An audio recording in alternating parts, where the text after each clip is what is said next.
Historical reliability. Seeming discrepancies in the biblical numbers of the Hebrew kings.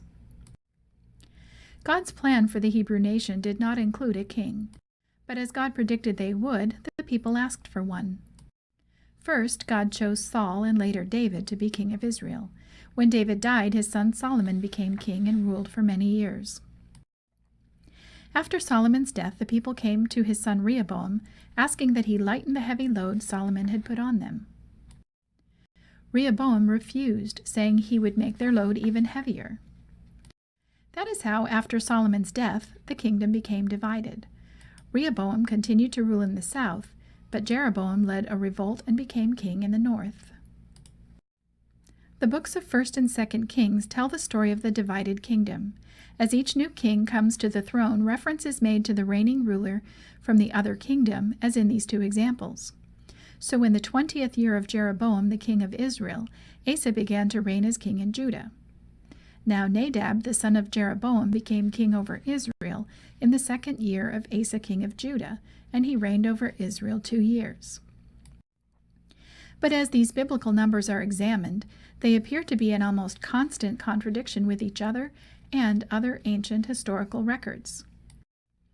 Sometimes there appear to be conflicts about how long a particular king reigned. For example, the Bible states that Nadab became king over Israel in the 2nd year of Asa, king of Judah, and died in the 3rd year of Asa. That would be a reign of 1 year, but 1 Kings 15:25 says he reigned 2 years. According to the biblical record, Baasha became king of Israel in the 3rd year of Asa and died in the 26th year of Asa, which looks like a reign of 23 years. But the Bible says he reigned for 24 years. The Bible says that Omri became king of Israel in the 31st year of Asa. He reigned 12 years, 6 of them in Tirzah. But just a few verses later, it says that he was succeeded by his son in the 38th year of Asa, which would be a reign of only 7 years. Other times there appear to be conflicts about when a particular king began to reign. Like Joram, whose reign is described as beginning in the 18th year of Jehoshaphat, and the 2nd year of Jehoram, the son of Jehoshaphat. In one verse it says that Ahaziah of Judah began to reign in the 12th year of Joram of Israel, while another verse says it was the 11th year of Joram. In one instance, the Bible says that 2 kings began to rule each before the other. One verse says that Joram began to reign in the 2nd year of Jehoram, and another verse says that Jehoram began to reign in the 5th year of Joram. There are a number of times when the total number of years of Israel are not the same as the total number of years of Judah for the same period. One of these periods begins when Jehu became king in Israel, and Athaliah became queen in Judah during the same year. The period ends when reigns ended in both kingdoms during the same year. Not only are the total years off from each other, but both are also off from contemporary years in Assyria.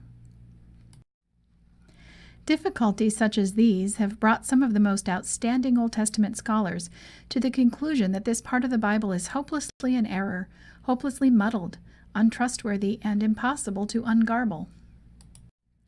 The material in this presentation comes from the work of a biblical scholar who believed that if we would understand the Bible, we must strive to understand its chronology, for from the opening of Genesis to the close of Revelation, the Bible deals with time.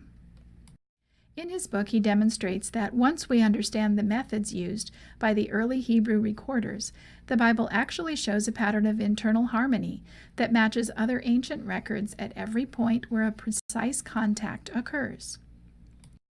To begin to unravel this mystery, we need to think about calendar years. Our calendar year begins in January and goes through December, but both Israel and Judah calculated their years differently. Their years are not just different from our years, but different from each other as well. Israel's calendar year began in the month of Nisan in the spring, while Judah's began in the month of Tishri in the fall. Notice that one of Israel's years, or one of Judah's years, would overlap with 2 of our calendar years. One of Israel's calendar years would overlap with parts of 2 of Judah's years, and one of Judah's calendar years would overlap with parts of 2 of Israel's years. Let this bar represent the first year of a certain Judean king's reign, and this bar represents his second year as king. A new king in Israel could be said to have begun to reign either in year 1 or year 2 of the Judean king's reign, depending on what time of year it happened.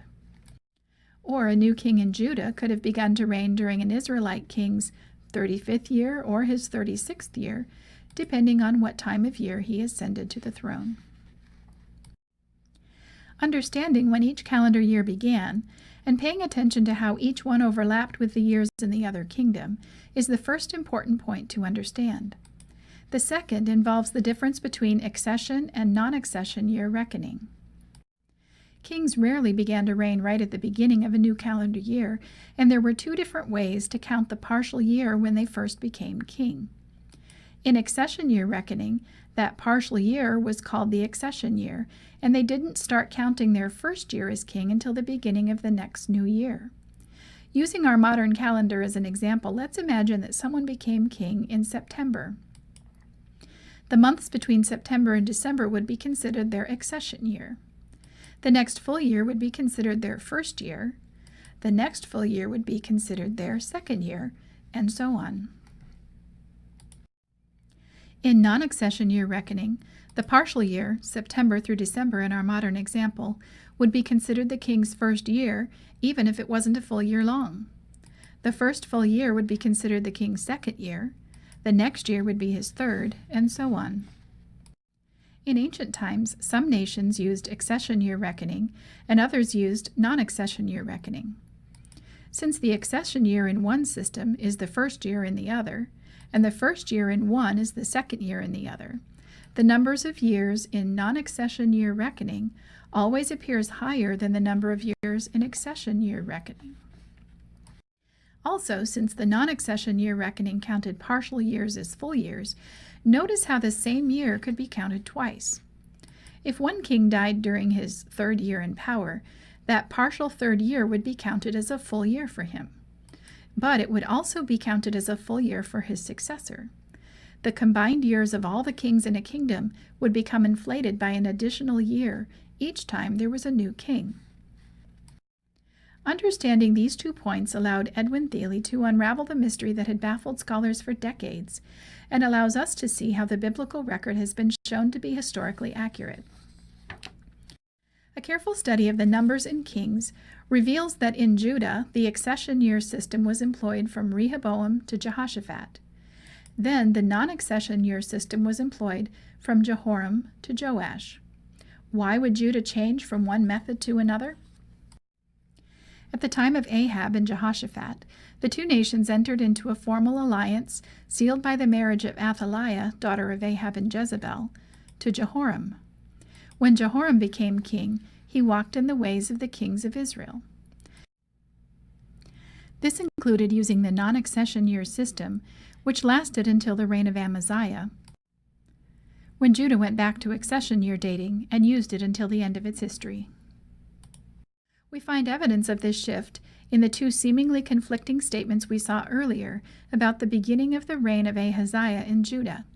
In one place it is described as in the 11th year of Joram in Israel, while in another place it calls it the 12th year of his reign. This apparent conflict can be easily explained when we realize that the first one describes the year according to the previously used accession year method. The second describes it according to the new non-accession year method. Instead of being contradictory, both descriptions refer to the same year. How do we know that Israel was using the non-accession year method during this time? Evidence for this is found when we compare the dates during this time period. Jeroboam and Rehoboam began to reign in Israel and Judah respectively in the same year. Both royal lines continued as listed here until the 18th year of Jehoshaphat's reign, when Ahaziah died. The official years in Israel add up to 86, or 7 years more than the official years in Judah. But remember that in the non-accession year model, the last year of the outgoing king counts as a whole year, and the same year also counts as a whole year for the new king. The combined years of all the kings in a kingdom would become inflated by an additional year each time there was a new king. To prevent those years from being counted twice, We can subtract 1 year from each official total to find the actual number of years each king reigned. When we add up the actual amounts, it is in exact agreement with the actual totals from Judah. Once we understand these 2 points, many of the potential discrepancies are easily explained. Let's look back at the apparent conflict with Nadab, who came to the throne during the 2nd year of Asa and died in the 3rd year of Asa. That should be a reign of 1 year, but 1 Kings 15:25 says he reigned 2 years. Because Nadab came to the throne in Israel during the 2nd year of Asa and died in the 3rd year of Asa, it would be correct to say he reigned 1 actual year. But since Israel used the non-accession year reckoning, which counted partial years as whole years, it would also be correct to say that he reigned for 2 years. The question about whether Baasha ruled for 23 years or 24 years can be explained in the same way. His reign began in the 3rd year of Asa, and he died in the 26th year of Asa. According to the non-accession year model being used in Israel, the 23 years between the 3rd year and the 26th year of Asa would have been reckoned as 24 years. Besides these, there is another important thing to understand: the question of rival reigns and co-regencies. There are 9 of these. More than once, the kingdom of Israel was divided. At one point, half the people of Israel followed Tibni, and the other half followed Omri. Later, the northern kingdom was divided into Israel and Ephraim, each with a different ruler. A co-regency is when a king appoints his successor to rule with him for a time. This happened in Israel when Jehoash and Jeroboam II ruled together for 12 years. This means the combined time of their reigns totaled 45 years instead of 57. It also happened when Ahaziah and Azariah ruled together for 24 years in Judah. The combined total of their reigns was 57 years rather than 81. Another co-regency happened in Judah when Azariah became a leper and his son began to reign with him. The fact that the attack on Judah by Pekah of Israel and Rezin of Syria is recorded in the accounts of both Jotham and Ahaz alerts us to yet another co-regency in Judah. Because Asa became ill, Jehoshaphat began a co-regency with his father Asa during the 39th year of Asa's reign. Clues about another co-regency are found when we compare the information in the Book of Kings with contemporary Assyrian and Babylonian records. When we add up the years of the kings of Judah, from Hezekiah to Josiah, there are more years than are indicated by the other historical records. But the problem is solved when we realize that Hezekiah, when told by the prophet to set his house in order, would have placed Manasseh on the throne. 11 of Manasseh's 55 years would have been spent in co-regency with Hezekiah. Co-regencies explain this problem, where Joram is described as beginning to reign in the 18th year of Jehoshaphat and in the 2nd year of Jehoram, son of Jehoshaphat. As it turns out, the 18th year of Jehoshaphat is the same year as the 2nd year of Jehoram's co-regency with his father. Jehoshaphat must have put his son on the throne before he went to war against Syria with Ahab. Co-regency also explains this problem, where the Bible says Joram began to rule in the 2nd year of Jehoram, but that Jehoram began to rule in the 5th year of Joram.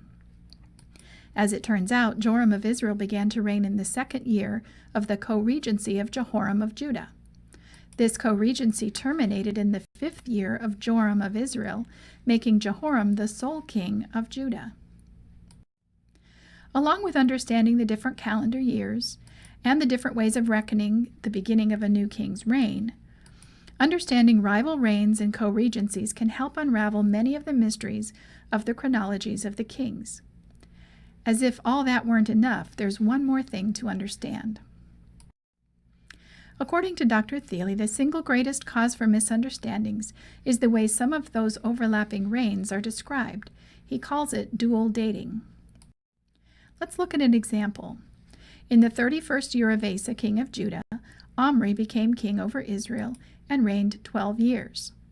Doing the math, we would expect his reign to end in the 43rd year of Asa. But instead we read that his successor became king in the 38th year of Asa.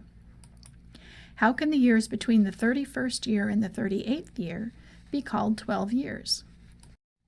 To figure it out, let's back up a little in the story, which you can read in 1 Kings 16. Sometime during Asa's 26th year as king in Judah, Elah became king in Israel and reigned 2 years. Remember that in Israel they used the non-accession year model, which meant they counted the accession year as the first full year. During Elah's second year, which would have been Asa's 27th year, Elah was killed by his servant Zimri. Now Zimri came to his own tragic end only 7 days later, and once again, still in the 27th year of Baasha of Judah, Israel needed a new king. Follow the story on this chart. In the 27th year of Baasha, the king of Israel was killed by his servant Zimri, who took the throne. But Zimri himself died only 7 days later. The problem was that the people of Israel couldn't decide who they wanted to be their king. Some of them followed Tibni, who ruled in one location, and others followed Omri, who ruled in a different place, both at the same time.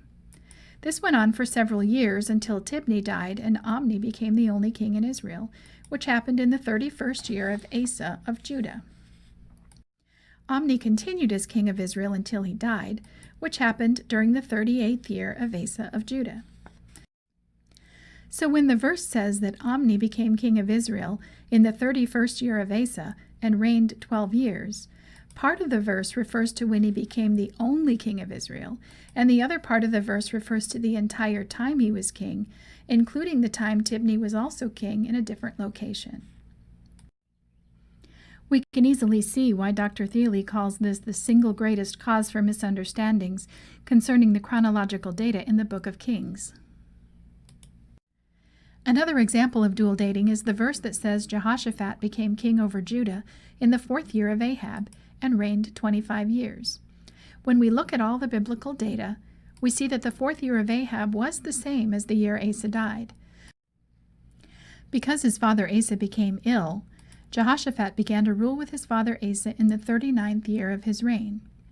The part of the verse that says he became king in Ahab's 4th year refers to the part of his reign where he was the only king of Judah after the death of his father. But the part of the verse that says he reigned for 25 years includes the couple of extra years when he was co-regent with his father. The biblical record contains several other examples of dual dating, where a portion of the description refers to when a king began to rule alone, while another part of the description also includes the time when he was a co-regent with someone else. Let's review the important ideas that help us understand the otherwise confusing numbers from Kings. First, Israel's calendar year began in the spring and Judah's calendar year began in the fall. Second, some kingdoms used accession year reckoning, while others used non-accession year reckoning. And to make matters even more confusing, Israel changed systems once, and Judah changed systems twice. Third, there are multiple examples of overlapping reigns, either rival rulers in different places at the same time or coregencies. And some aren't stated obviously, but have to be figured out using clues from the text. And in some cases, the description of a king's reign can include dual dating. It's no wonder that scholars were confused by the chronology of the Hebrew kings for so long. Fortunately, it is no longer a hopeless muddle. Thanks to the scholarship of Edwin Thiele, the mystery has been solved, and in the process, the reliability of the Bible has been reaffirmed.